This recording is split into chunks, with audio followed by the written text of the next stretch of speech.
વિદ્યાર્થી મિત્રો નમસ્કાર। આપણે જે ધોરણ 12 ની અંદર રસાયણ વિજ્ઞાનની અંદર આપણે પ્રકરણ નંબર 2 દ્રાવણ એના વિશે મિત્રો થોડું તમે અભ્યાસ કર્યો। આપણે શરૂઆતના લેક્ચરોમાં એનો થોડો અભ્યાસ કર્યો, જેમ કે દ્રાવણ એટલે શું। આપણને ખબર છે કે દ્રાવણ એ દ્રાવ્ય અને દ્રાવક ભેગા થાય એટલે દ્રાવણ બને। એના પ્રકારની બી આપણે ચર્ચાઓ કરેલી આગળ કે દ્રાવણના 3 પ્રકાર હોય: વાયુમય દ્રાવણ, ઘન દ્રાવણ અને પ્રવાહી દ્રાવણ। એના ઉદાહરણની બી આપણે ચર્ચા કરી। ત્યાર પછી આપણે દ્રાવણની સાંદ્રતાની વાત કરી। આપણને ખબર છે કે દ્રાવણની સાંદ્રતા નક્કી કરવા માટે ઘણી રીતો છે। જેમ કે પહેલી આપણે વાત કરીએ તો કદથી ટકાવારી, વજનથી ટકાવારી, વજન કદથી ટકાવારી, વજનની જગ્યાએ આપણે દળ શબ્દ વાપરી શકીએ। ત્યાર પછી મોલારિટી, મોલાલિટી, ફોર્માલિટી એ વધારાનો ટોપિક છે। પાર્ટ્સ પર બિલિયન, પીપીએમ જેને આપણે કહીએ, મોલન્સ કહીએ આપણે, તો આ બધી સાંદ્રતા નક્કી કરવાની વિવિધ રીતોની ચર્ચા આપણે અગાઉના લેક્ચરોમાં થઈ ગઈ। ત્યાર પછી મિત્રો આપણે દ્રાવ્યતાની વાત કરી। આપણને ખબર છે દ્રાવ્યતા શું કે ભાઈ નિયત તાપમાને નિશ્ચિત જથ્થાના દ્રાવકમાં ઓગળેલા દ્રાવ્યના મહત્તમ જથ્થાને આપણે દ્રાવ્યતા કહીએ। અને આ દ્રાવ્યતાની બી વિસ્તૃત આપણે ચર્ચા થઈ। ત્યાર પછી અંતે આપણે દ્રાવ્યતા ઉપર આધારિત હેનરીના નિયમની બી ચર્ચા કરી। મિત્રો હેનરી નિયમ થોડો રિપીટ કરી દઈએ। હેનરીનો નિયમ જે છે એ શું કહેવા માંગે આપણને ખબર છે, આપણે આગળ લેક્ચરમાં ભણી ગયા। જેમ કે વાયુમય દ્રાવ્ય નિયત તાપમાન લઈએ, નિયત તાપમાને વાયુમય દ્રાવ્યની પ્રવાહી દ્રાવણમાં દ્રાવ્યતા એ દ્રાવ્યતા એના મોલન્સના સમપ્રમાણમાં હોય, બરોબર। આપણે એ બી આપણે અહીંયા જોઈ ગયા કે અહીંયા આગળ હેનરીના નિયમમાં આપણને ખબર નિશ્ચિત તાપમાને વાયુમય દ્રાવ્યની દ્રાવ્યતા એ દ્રાવણ ઉપરના જે વાયુમય ઘટકો હોય એના દબાણના સમપ્રમાણ હોય। અહીં આગળ આપણે દ્રાવ્યતા તરીકે મોલન્સ લઈએ તો આપણે હેનરી નિયમનું ગાણિતિક સ્વરૂપ આ રીતે આપણે લખી શકીએ કે P ચલે છે x। અહીં આગળ P આપણે અહીંયા આગળ 9 અચળાંક kh × x આપણે આ હેનરી નિયમનું ગાણિતિક સ્વરૂપ કહી શકીએ। એટલે કે અહીંયા તમે જોઈ શકો અહીંયા આગળ આ શું દર્શાવે, વાયુમાં જે ઘટકો હોય એનું આંશિક દબાણ એ કોના સમપ્રમાણમાં તો મોલન્સ। મોલન્સ એટલે શું લીધું આપણે દ્રાવ્યતા લીધી અને આ હેનરીનો અચળાંક, તો એનો હેનરી નિયમનું ગાણિતિક સ્વરૂપ આપણે કહી શકીએ। આટલું અગાઉના લેક્ચરમાં આપણે જોઈ ગયા। હવે અહીંયા આગળ આ જે હેનરી નિયમ છે એ એનો ઉપયોગ શું, મહત્વ શું, તેની આપણે ચર્ચા કરીએ। પહેલો ઉપયોગ એનો તો જે સોફ્ટ ડ્રિંક્સ આવે, હળવા પીણા આપણે જેને કહીએ, એ પછી કોલ્ડ ડ્રિંક્સ હોય, બિયર હોય, વાઇન હોય, એની અંદર એની બનાવટ વખતે કાર્બન ડાયોક્સાઇડ દ્રાવ્ય કરવામાં આવે। આપણને ખબર જે પ્રવાહી દ્રાવણ હોય એમાં વાયુમય દ્રાવ્યની દ્રાવ્યતા ઓછી, એટલા માટે હેનરી નિયમ અનુસાર દબાણ હેઠળ કાર્બન ડાયોક્સાઇડ એમાં પસાર કરવામાં આવે અને તૈયાર કરવામાં આવે। તો પહેલી ઉપયોગીતા ઠંડા પીણા અથવા સોફ્ટ ડ્રિંક્સની બનાવટમાં। બીજો ઉપયોગીની વાત કરીએ તો જે સ્કુબા ડાઈવર આવે, સ્કુબા ડાઈવર જેને આપણી ભાષામાં આપણે શું કહીએ, મરજીવા કહીએ। આ જે મરજીવા હોય એ ખાસ કરી અને જે અંતર્જળ પાણીનો ઊંડાણ વિસ્તાર, ઇવન દરિયાની વાત કરીએ તો એમાં જ્યારે દાખલ થશે ત્યારે અંદર દબાણ વધારે હશે અને દબાણ વધારે હોય તો લોહીની અંદર વાયુમય ઘટકો જે શ્વાસમાં દાખલ થશે એ વાયુમય ઘટકોની દ્રાવ્યતા વધશે। હવે જ્યારે આ શ્વસન ક્રિયા દરમિયાન દ્રાવ્યતા વધે. હવે જ્યારે આ મરજીવા અથવા સ્કુબા સપાટી ઉપર આવે ત્યારે દબાણ ઘટે, એટલે લોહીની અંદર જે ઘટકો દ્રાવ્ય થયેલા ઓગળેલા હોય એ પાછા મુક્ત થાય. આ પ્રોસેસ થતી હોય. અહીં આગળ જ્યારે આ મરજીવા અંદર હોય ત્યારે શ્વસન દરમિયાન આ પ્રોસેસ વખતે એમના લોહીની અંદર નાઇટ્રોજનના પરપોટા ઉત્પન્ન થાય, અને આ નાઇટ્રોજનના પરપોટા જે છે એ જે આપણે કેસ નળી જે આપણે કહીએ એ કેસ નળીને બ્લોક કરી નાખે. મેડિકલ સાયન્સમાં એને બેન્ડ્સ કહેવાય.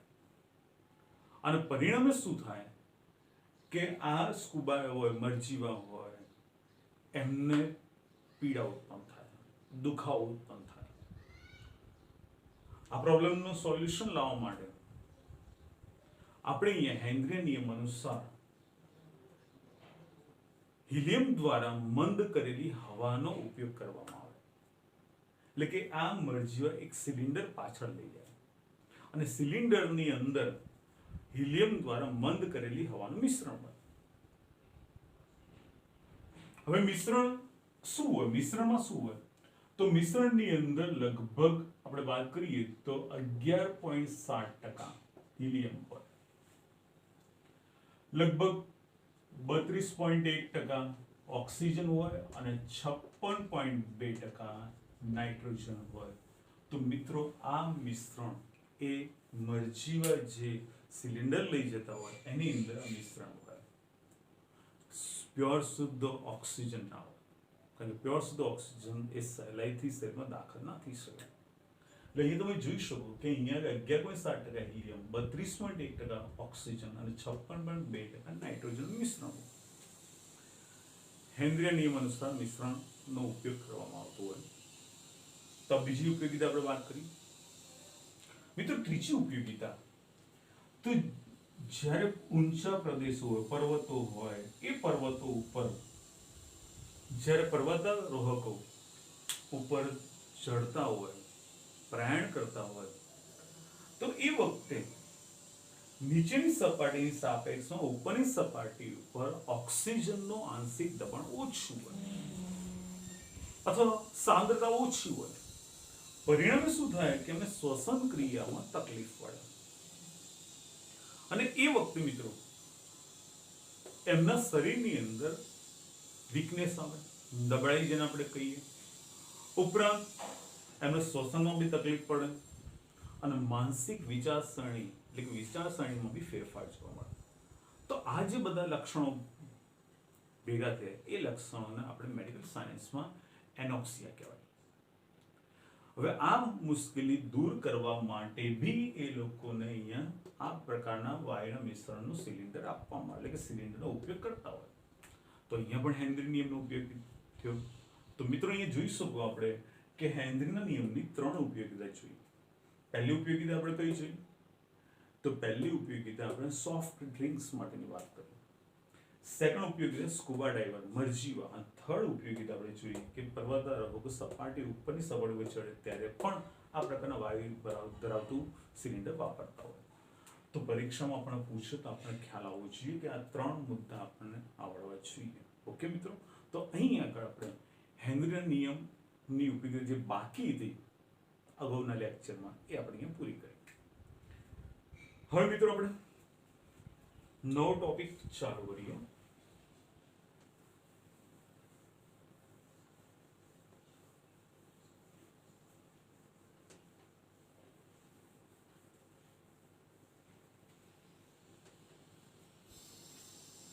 મિત્રો હવે નવો ટોપિક આપણે ચાલુ કરીએ.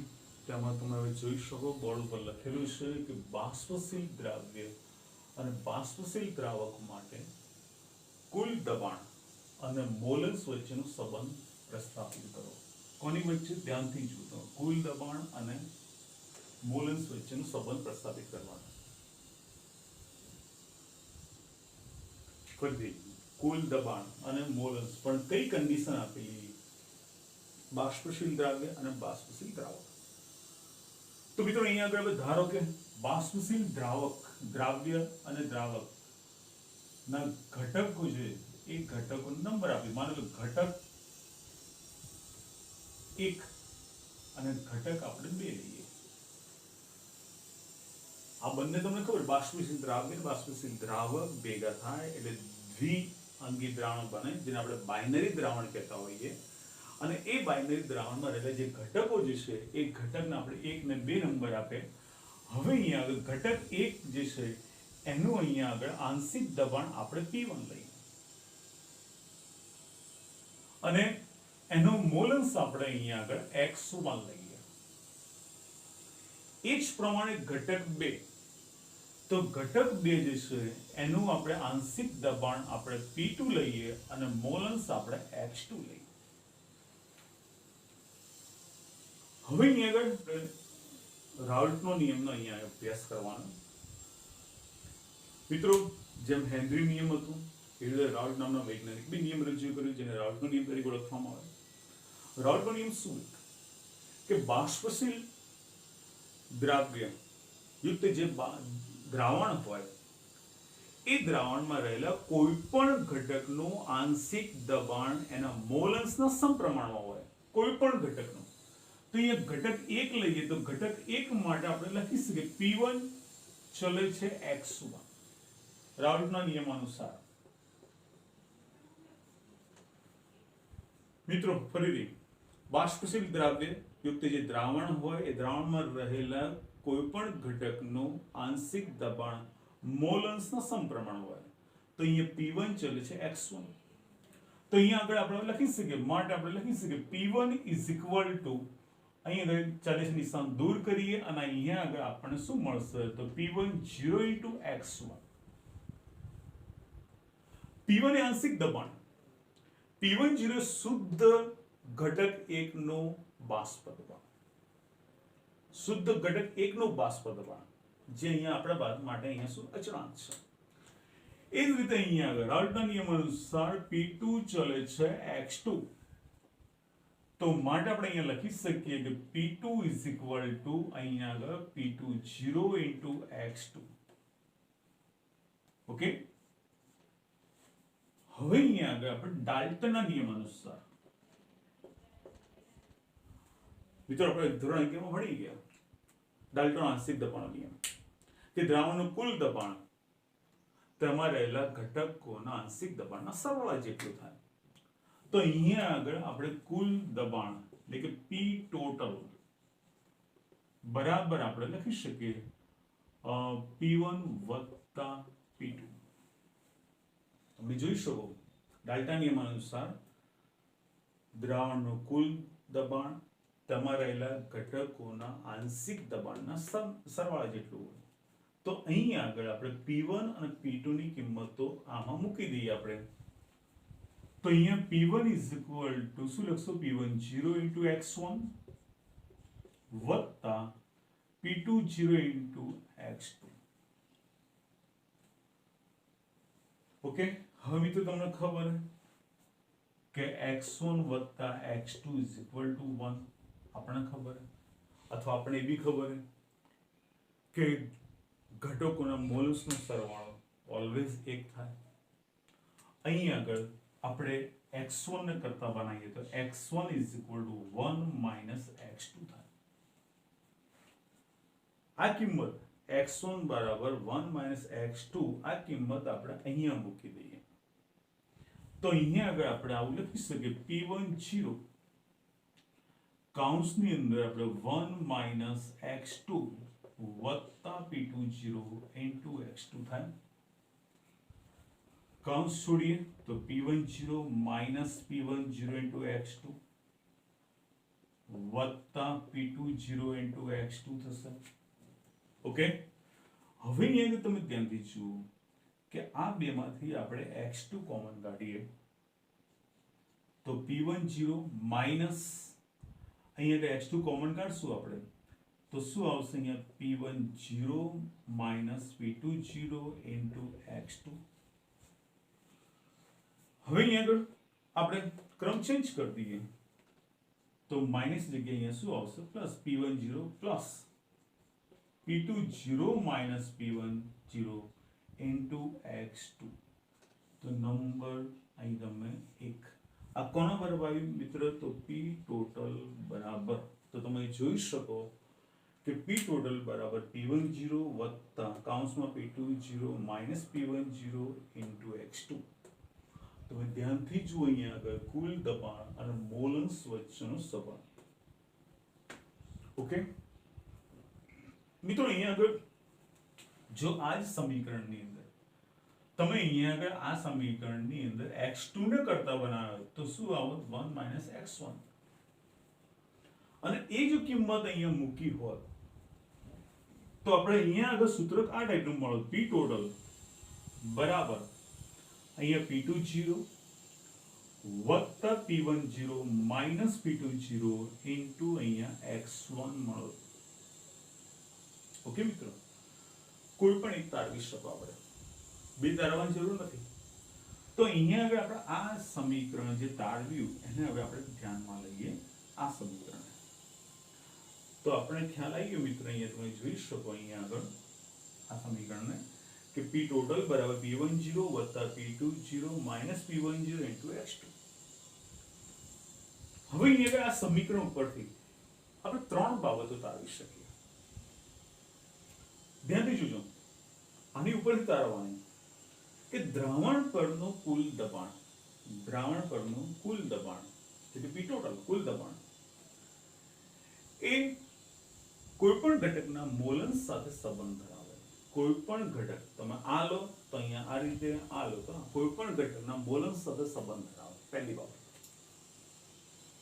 બીજી બાબત તો અહીંયા આગળ p ટોટલ એટલે દ્રાવણ પરનું કુલ દબાણ એ ઘટક બેના મોલન્સ સાથે રેખીય રીતે ચલિત છે જોઈ શકો તમે દ્રાવણ પરનું કુલ દબાણ ઘટક બેના મોલન્સ સાથે રેખીય રીતે ચલિત છે આવું ના સાંભળ આપણે લખવું હોય તો આપણે લખી શકીએ કે કુલ દબાણ એ ઘટક બેના મોલન્સના સમપ્રમાણમાં તમે આ લીધું હોત તો ઘટક એકના મોલન્સના સમપ્રમાણમાં તો બીજી બાબત ત્રીજી બાબત અહીંયા કે દ્રાવણ પરનું કુલ દબાણ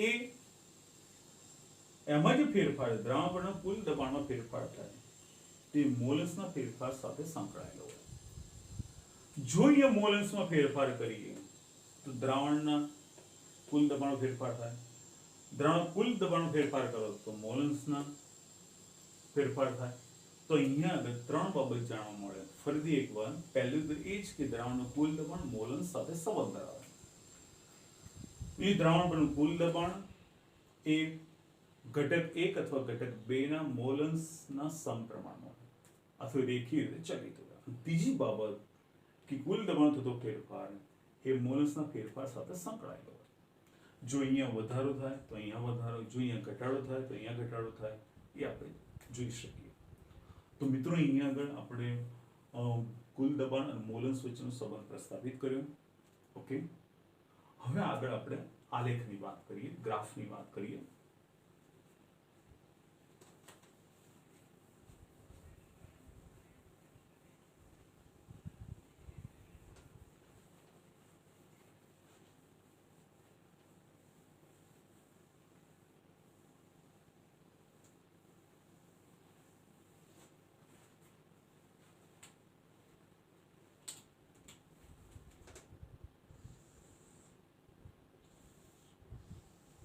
મિત્રો અહીંયા આગળ આપણે બાષ્પ દબાણ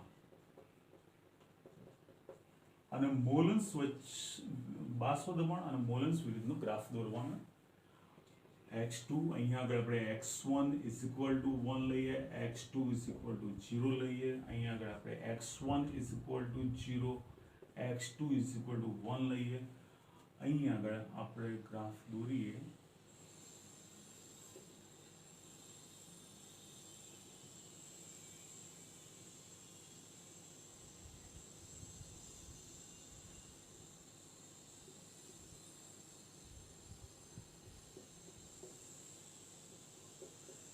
p total લઈએ p total બરાબર p1 વત્તા p2 હવે જુઓ મિત્રો, ગ્રાફ બાષ્પ દબાણ વિરુદ્ધ મોલન્સનું પેલી થિયરી સાથે કનેક્ટેડ જ છે આપણે. તો હવે અહીંયા આગળ ગ્રાફ આપણે સમજીએ. પહેલે તો તમે જુઓ અહીંયા કે ઘટક 1 અને ઘટક 2 ના અહીંયા તમે જોઈ શકો કે P10 P10 અને P20 એ x1 x2 સાથે સંબંધ ધરાવે. અહીં તમે જુઓ કે અહીંયા જ્યારે x1 અને x2 બરાબર એકમ મૂલ્ય હોય અથવા એક એકમ હોય ત્યારે એમને ગ્રાફ એ આપણે સીધી રેખા મળે. તમે જોઈ શકો અહીંયા કે x2 બરાબર 1 લઈએ તો આ ગ્રાફ P10 માંથી પસાર થશે. એટલે અહીંયા x1 બરાબર 1 લઈએ તો અહીંયા આ સીધી રેખા એ P20 માંથી પસાર થશે. જોઈ શકાય જે ગ્રાફ 1 અને 2 દર્શાવે આપણે.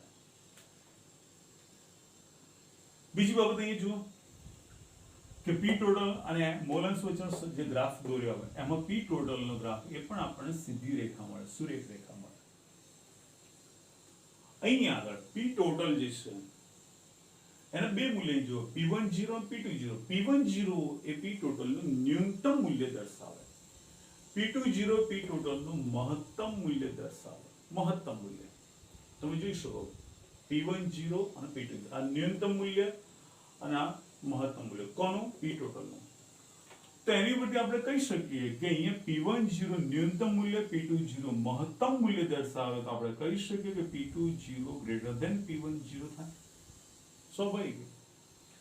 અને એની ઉપરથી આપણે કહી શકીએ કે અહીંયા આગળ ઘટક 2 છે એ ઘટક 1 કરતા વધુ બાષ્પશીલ હોવું જોઈએ. ઘટક 2 એ ઘટક 1 કરતા વધુ બાષ્પશીલ હોવું જોઈએ. કારણ કે P20 ગ્રેટર ધેન P10 અહીં ન્યૂનતમ મૂલ્ય, મહત્તમ મૂલ્ય. તો આ ગ્રાફ ઉપરથી આપણે થોડી બાબત જાણી શક્યા. બે બાબત જોઈએ આપણે કે અહીંયા આગળ જ્યારે મોલન્સના ઘટક 1 અને 2 જે છે એના મોલન્સ એક એકમ લઈએ આપણે ત્યારે અહીંયા સીધી રેખા મળે જે P10 અને P20 પસાર થાય. એક ને બે ગ્રાફ વડે જાણી શકીએ. અને બીજી બાબત આપણે જોઈએ કે P ટોટલ નું બે મૂલ્ય મળશે. P ટોટલ નું એક તો P10 જે ન્યૂનતમ મૂલ્ય અને P20 મહત્તમ મૂલ્ય. ન્યૂનતમ મૂલ્ય એ તમે જોઈ શકો P20 ગ્રેટર ધેન P10 એટલે કે અહીંયા આગળ એ શું દર્શાવે કે ઘટક 1 નું બાષ્પશીલતા એ ઘટક 2 કરતા ઓછી. અથવા બીજા શબ્દોમાં કહીએ તો ઘટક 2 વધુ બાષ્પશીલ છે 1 ની સાપેક્ષમાં. ઓકે મિત્રો.